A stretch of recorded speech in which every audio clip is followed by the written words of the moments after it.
karena rasa ingin tahu dan haus pada pengetahuan. Assalamualaikum sahabat pijakan inspirasi. Abu Hurairah terinspirasi untuk belajar dan menguasai begitu banyak hal dalam waktu sesingkat itu. Ia tidak pernah takut bertanya kepada Rasulullah mengenai hal-hal yang menurutnya perlu dijelaskan lebih lanjut. Pada satu kesempatan, ia menanyakan sesuatu yang sangat kecil dan kurang penting, sampai-sampai Rasulullah berkata, "Wahai Abu Hurairah, aku yakin tak seorang pun kecuali dirimu yang akan menanyakan pertanyaan seperti itu kepadaku." Sahih Bukhari. Karena bertekad menghafal dan menguasai sebanyak mungkin secepatnya, Abu Hurairah khawatir ingatannya tidak sanggup mengimbangi tekadnya tersebut. Oleh karena itu, pada satu kesempatan, ia meminta kepada Rasulullah untuk mendoakan agar dirinya mampu menyimpan informasi dengan lebih mudah. Ia bercerita, "Orang bertanya-tanya bagaimana aku bisa meriwayatkan begitu banyak hadis. Kenyataannya adalah saudara-saudaraku dari kalangan muhajirin sibuk berdagang dan saudara-saudaraku dari kalangan ansor sibuk bertani, sementara aku berada di antara kalangan sufah. Aku tak pernah peduli untuk mencari nafkah. Aku puas dengan makanan kecil yang bisa diberikan Rasulullah kepadaku. Aku kerap bersama Rasulullah ketika tidak ada orang lain di sana. Aku pernah mengeluh kepada Rasulullah tentang ingatanku yang buruk. Beliau berkata, 'Bentangkan surbanmu.' Aku melakukannya. Rasulullah membuat tanda-tanda di atas surban dengan tangannya sendiri dan berkata, 'Sekarang bungkuslah tubuhmu dengan surban ini.' Aku membungkus surban itu di sekeliling dadaku.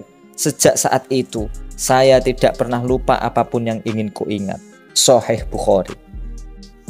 Zaid bin Sabit, salah satu sahabat terkemuka dan sekretaris Rasulullah, berkata, "Suatu kali ketika Abu Hurairah, seorang sahabat kami, dan aku sedang berdoa dan berzikir kepada Allah di masjid, Rasulullah datang dan bergabung dengan kami. Beliau meminta kami untuk melanjutkan doa-doa kami. Sahabatku dan aku berdoa terlebih dahulu. Kemudian Rasulullah berkata, 'Amin.'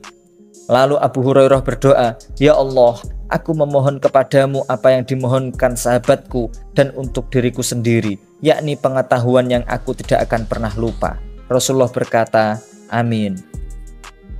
Abu Hurairah menjadi seorang legenda dalam sejarah Islam, tidak hanya karena meriwayatkan begitu banyak hadis, tetapi juga karena keunikan daya ingatnya. Tidak urung, kemampuannya menghafal begitu banyak hadis kerap diuji. Sejumlah rekan sejawatnya seperti Abdullah bin Umar mempertanyakan keandalannya sebagai perawi hadis. Namun, Abu Hurairah selalu bisa membalikkan anggapan salah pengkritiknya. Pada satu kesempatan, Abu Hurairah meriwayatkan sebuah hadis yang mengacu pada tingkat manfaat yang didapat bila menghadiri salat jenazah. Abdullah bin Umar yang juga sangat mumpuni dalam literatur hadis mempertanyakan keaslian riwayat Abu Hurairah tersebut.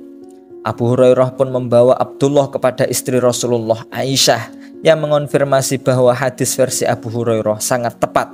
Abdullah meminta maaf dan mengakui superioritas Abu Hurairah dalam hal periwayatan hadis. Di usia tuanya, penduduk Madinah sering menguji daya ingatnya demi memastikan kebenaran riwayatnya.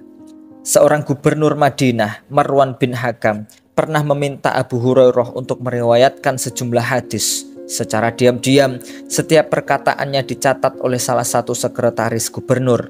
Setahun kemudian, Marwan memanggil Abu Hurairah kembali dan memintanya meriwayatkan hadis yang sama.